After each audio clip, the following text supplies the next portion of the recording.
you go to school and you learn certain things, but you don't really learn about life. You don't learn about your emotions. You don't learn about your mind and why you do certain things and why you feel certain ways.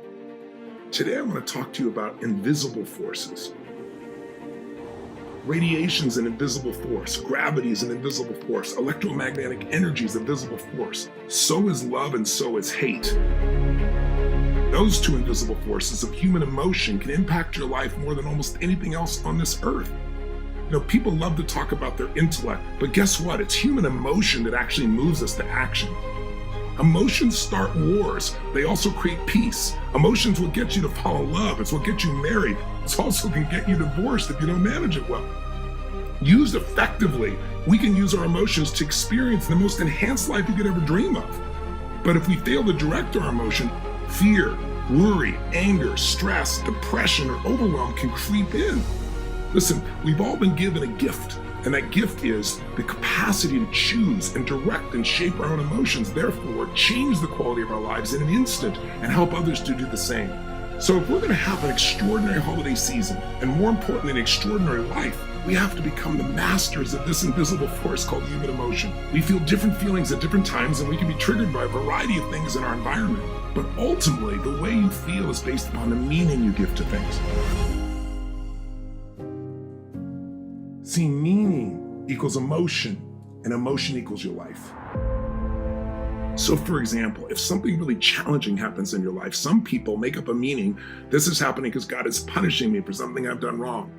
See, the meaning we give things produces emotion. If you think God's punishing you, you're going to have a different feeling and response instead of actions than you think God is challenging or gifting you with this challenge. What's wrong is always available, as I always say, but so is what's right. Rarely does a positive emotion just interrupt you. Usually, you have to pursue them. Weeds grow automatically. You don't have to plant them.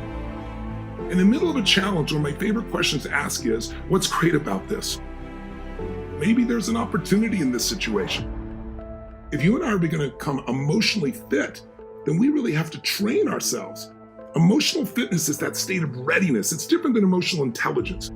Most people have a highway to stress and fear and worry and upset, and they got a dirt road to happiness or joy. You can change that because emotion is a habit.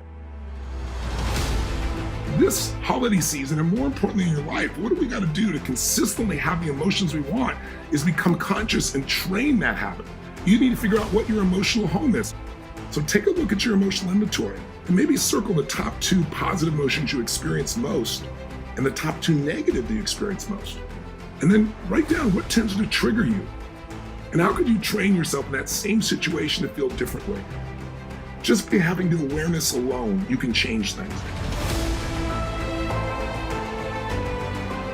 And if you do this for, say, 10 days, I think you'll find you'll have a new set of habits, and the quality of your life, not only during the holidays, but every day, will increase massively. So if you really want to give yourself a gift and the people around you this holiday season, maybe make a decision. It's a simple decision that says, from this day on, at least for the next few weeks, I'm going to train myself to tap into the gift of positive human emotions. I'm going to live in a beautiful emotional state by finding a more empowering meaning. Just ask yourself, what else could this mean? And find an empowering meaning, and in that moment, you become the master of your life. Listen, master emotion, and you master your life. Master meaning, and you master your life.